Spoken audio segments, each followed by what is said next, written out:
કારણ કે આ એ મેપ છે કે જેમાં આજનું જે ભારતીય રાજકારણનું ચિત્ર છે તે અમે દર્શાવી રહ્યા છીએ। ખાસ તો જેમાં કેસરી રંગ દેખાઈ રહ્યો છે ત્યાં તમામ જગ્યાએ ભાજપ ક્યાંક સીટ જીતતી દેખાઈ રહી છે। આ સાથે આ વખતના પરિણામો એવા રહ્યા છે કે જેમાં इंडिया गठबंधन फॉर्म्युला पण क्यांक कारगर साबित थती देखाई रही है।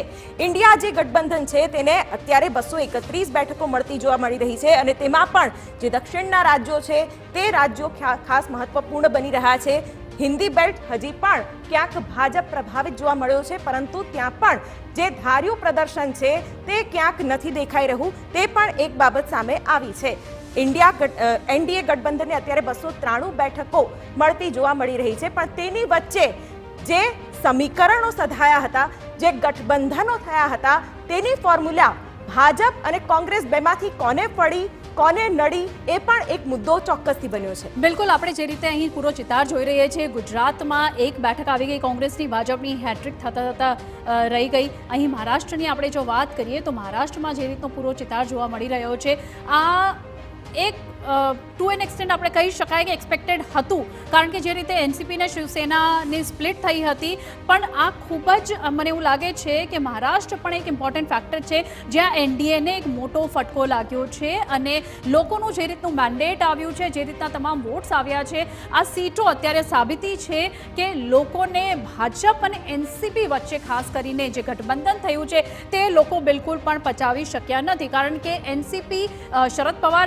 એનસીપી સાથે જ શિવસેનાનું જે ગઠબંધન હતું ઉદ્ધવ ઠાકરેની સાથે એને લોકોની સંવેદના ખૂબ વધારે મળી છે। તો મને એવું લાગે છે કે મહારાષ્ટ્રમાં પણ ભાજપને મોટું નુકસાન થયું છે, એનડીએને મોટું નુકસાન થયું છે। હવે મને લાગે છે એક વખત આપણે યુપીના મેપ પર પણ નજર કરીએ, કારણ કે યુપી જે દેશની સૌથી મોટી જ્યાં સૌથી વધુ લોકસભા સીટો છે ત્યાં એક મોટો ફટકો લાગ્યો છે જે બિલકુલ જ એક્સપેક્ટેડ નહોતું, કારણ કે અયોધ્યાનો જે આ વખત જોકે ચૂંટણીનો કોઈ મુદ્દો નહોતો, યુપીનો કોઈ મુદ્દો નહોતો અયોધ્યાનો, પણ અયોધ્યાની બેઠકથી પણ ભાજપ અત્યારે હાર નો સ્વાદ ચાખી રહી છે। યુપીના મેપ પર આપણે એક વખત નજર કરીએ શિવાની, બિલકુલ યુપીમાં ખૂબ વધારે ખાસ કરીને યુપીની અમેઠી બેઠકની જો વાત કરીએ આપણે તો ત્યાંથી સ્મૃતિ ઈરાની અત્યારે પાછળ ચાલી રહ્યા છે અને કિશોરીલાલ શર્મા ત્યાંથી આગળ ચાલી રહ્યા છે। આ બિલકુલ જ મને એવું લાગે છે કે વિશુભાઈ તમને લાગે છે ક્યાંક ને ક્યાંક ખૂબ વધારે ઓવર કોન્ફિડન્સ હતી ભાજપ? અતિવિશ્વાસ અને અતિરેક આ બે મુખ્ય અવગુણો યુપીમાં જોવા મળ્યા અને એને કારણે આદિત્યનાથ એમ કે નવા વડાપ્રધાન બનશે, આ બનશે, તે બનશે એવી પણ વાર્તાઓ કરવામાં આવી। આ વાર્તાઓએ અને જે એમણે બુલડોઝર ફેરવ્યા એ ઠીક છે, પણ એમ કે તમામ માફિયાઓને અમે સમાપ્ત કરી દીધા, હવે ભાગી છૂટ્યા છે ને વગેરે વગેરે જે વાર્તાઓ કરી એને સામાન્ય માણસે પસંદ કરી નથી। અમુક જગ્યાએ ભલે બરાબર યોગ્ય રીતે એમણે પગલાં લીધા હોય પણ બાકી કંઈ થયું નથી। બીજી વાત એ કે વિકાસના નામે યુપીમાં આજે પણ બહુ કામ થયું નથી। મોદીએ ઘણા પ્રયત્નો કર્યા ત્યાં યુપીમાં કામ કરાવવા માટેના, પણ આ સાધુ પુરુષે એ કામ બહુ કરી શક્યા નથી। એની ભાષા અને એનું વર્તન એ કેવળ એક જ તરફી હતું। બિલકુલ, અને ઉત્તર પ્રદેશમાં યોગી મોદીની ડબલ એન્જિન સરકાર, આ બધી બાબતો પણ ઘણી બધી ચાલી છે।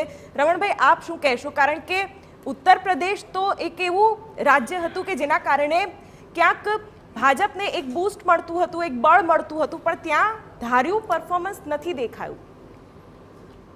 આપની વાત સાથે હું સહમત છું કે ભારતીય જનતા પાર્ટી ઉત્તર પ્રદેશની લોકસભાની વધારે સીટો ઈચ્છતું હતું।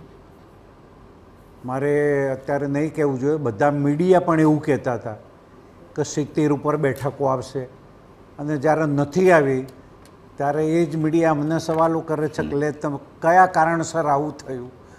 તો જ્યારે તમે એના એનાલિસિસ કરું છું ત્યારે શું થાય છે, મારી દ્રષ્ટિએ જ્યાં સુધી હું યુપીમાં રમણ, મને રહ્યો એવું છું, લાગે છે કે ફેક્ટર્સ ખૂબ વધારે ઇમ્પોર્ટન્ટ હોય છે કે પહેલાં જ્યારે કેમ્પેનિંગ ચાલી રહી હતી ત્યારે ઘણા અલગ અલગ મુદ્દાઓ હતા અને અત્યારે જે રીતના પરિણામો આપણી સામે છે તે કંઈક અલગ આપણને એવું લાગી રહ્યું છે. એક્ઝિટ પોલના પરિણામો પણ બિલકુલ જુદા હતા અને એટલા માટે જ તમે લોકો ગ્રાઉન્ડ લેવલ પર કામ કરો છો, અને એટલા માટે રમણભાઈ, જ તમને પૂછવાનું થાય કે આખરે તમને મીડિયા શું તો લાગે છે કયા પૂછશે, ફેક્ટર્સ તમે તો 400 પાર કહ્યું હતું, તમે તો ગુજરાતમાં 5 લાખની લીડની વાત કરી હતી. હવે તમે જ કહેતા હોવ અને પછી મીડિયા ના પૂછે કે કેમ ના આવ્યું, એના કારણો તો જાણવા બિલકુલ. પડશે ને, જનતા સુધી પહોંચાડવા પડશે એ કારણો. મારે તો એટલું જ કહેવું છે કે મીડિયાની સૌથી વધારે ટીકા કરી હોય તો કોંગ્રેસ અને રાહુલ ગાંધીએ. અમે ક્યારેય ટીકા કરી નથી અને કરવાના પણ નથી. કારણ મૂળ જ્યાં સુધી ઉત્તર પ્રદેશનો સવાલ છે ત્યાં સુધી, જ્યાં સુધી મેં ત્યાં પર પ્રવાસ કર્યો છે ત્યાં સુધી, અહીંયા સ્પષ્ટપણે રામ મંદિર બન્યું અને એની આપણને આસ્થાના કારણે યાત્રાળુઓમાં પણ વધારો થયો, લોકો આવતા પણ થયા, પણ એની સામે બાબરી મસ્જિદ તૂટી હતી એ લોકો ભૂલી ગયા. અને એટલા માટે જે MY ફેક્ટર જે એમણે તૈયાર કર્યું એની પાછળનો મૂળ મુદ્દો માત્ર રામ મંદિર નહીં, એની સાથે કાશી વિશ્વનાથના મંદિરની સાથે એની પણ ઠીક છે મસ્જિદને રમણભાઈ, આપ કહી જોડવામાં રહ્યા છો કે આવી અને બાબરીનો એના મુદ્દો કારણે લોકો ભૂલી ગયા, પણ તમે યાદ રખાવવામાં કે ઇતિહાસનો મારો ચલાવવામાં પણ કંઈ બાકી નથી રાખ્યું. ઠીક છે, ઉત્તર પ્રદેશના નકશા થકી સમજીએ. નીરુ, ખાસ તો જોઈ શકાય છે કે સમાજવાદી પાર્ટીનો જે રંગ છે તે ઉત્તર પ્રદેશમાં ખૂબ પ્રભાવી રહ્યો છે. સમાજવાદી પાર્ટીને ક્યાંક મતદારોએ આવકાર આપ્યો છે અને 38 બેઠકો હાલ તો ટેલી પર દેખાડી રહ્યા છે અને ભાજપ 32, કોંગ્રેસ 6, RLD 2. એટલે ક્યાંક અહીં પણ જે ઇન્ડિયાનો ફોર્મ્યુલા છે એ કામ લાગ્યો છે. અહીં સાયકલ ખૂબ વધારે ચાલી રહી છે શિવાની. સાયકલની સ્પીડ ખૂબ સારી રહી છે, જે એક્સપેક્ટેડ નહોતું. અને એટલા માટે જો આપણે નજર કરીએ આજે તમામ વિસ્તારો છે, બલિયાની વાત કરીએ કે પછી આઝમગઢની, મેનપુરીની વાત કરીએ, આ તમામ જે પટ્ટાઓ છે, મને એવું લાગે છે આ તમામ પટ્ટાઓ પર પછાત જાતિને લઈને જે તમામ મુદ્દાઓ આ લોકોએ રાખ્યા હતા સમાજવાદી પાર્ટી તરફથી, એ ખૂબ વધારે કામ કરી ગયા છે. અને સાથે જ મને એવું લાગે છે કે જે રીતનું પ્રચાર ભાજપ તરફથી થવો જોઈએ, તો હવે તમે જોઈ લો અયોધ્યાવાળી જે બેઠક છે, અયોધ્યા બેઠક પર ભાજપનો જાદુ ન ચાલ્યો. રામ મંદિર જો કે ચૂંટણીનો કોઈ મુદ્દો હતો જ નહીં, પણ તોય એનો પ્રભાવ અયોધ્યામાં જ નથી. આખા દેશની વાત તો જુદી છે, ભલે NDA સરકારને અહીં નુકસાન થઈ રહ્યું છે પણ અયોધ્યામાં નથી ચાલ્યું. એનો મતલબ લોકો આ વખત ચેન્જ ઈચ્છી રહ્યા હતા. બિલકુલ, અમેઠીની પણ વાત કરવી રહી, કારણ કે ભાજપના કદાવર નેતા સ્મૃતિ ઈરાની આ બેઠક પર એવો દાવો કરતા હતા કે કોંગ્રેસનું દૂર દૂર સુધી નામો નિશાન નહીં રહે, પણ ક્યાંક તેઓએ પણ આ બેઠક પર હારનો સ્વાદ ચાખવો પડ્યો છે. રમણભાઈ, ક્યાંક આ મોટા નેતાઓની હાર એ ઘણું સૂચવી જાય છે. લોકશાહીની એ તો તાસીર છે ને. ઇન્દિરા ગાંધી પણ હાર્યા હતા, શ્રીમતી ઇન્દિરા ગાંધી પણ હાર્યા હતા, અટલજી પણ હાર્યા હતા, અડવાણીજી પણ હાર્યા હતા, મોરારજીભાઈ દેસાઈ પણ હાર્યા હતા. આ તો લોકશાહીની તાસીર છે. માણસ ગમે તેટલો મોટો હોય પણ જ્યાં સુધી એને જનાધાર જ્યારે એનો તૂટે ત્યારે મોટો રહેતો જ નથી. એમાં સ્મૃતિબેન તો એમાં ખૂબ નાના કહેવાય મારી દ્રષ્ટિએ તો. આ જે મેં નામો લીધા એમાં તો, અને એના કારણે સ્મૃતિબેન કંઈ એવું મોટું, હા 2 વખતે જીત્યા, રાહુલ ગાંધીની સામે જીત્યા, એના કારણે એમને પબ્લિસિટી મળી, એમણે કામ પણ સારું કર્યું, પરંતુ ક્યાંક ને ક્યાંક એમાં પણ ભારતીય જનતા પાર્ટીની ભૂલચૂક રહી ગઈ હશે અને અથવા ઓવર કોન્ફિડન્સ ગણો કે જે એના કારણે મને લાગે છે કે એમાં હારનો સામનો ભારતીય જનતા પાર્ટીએ કરવો પડ્યો છે.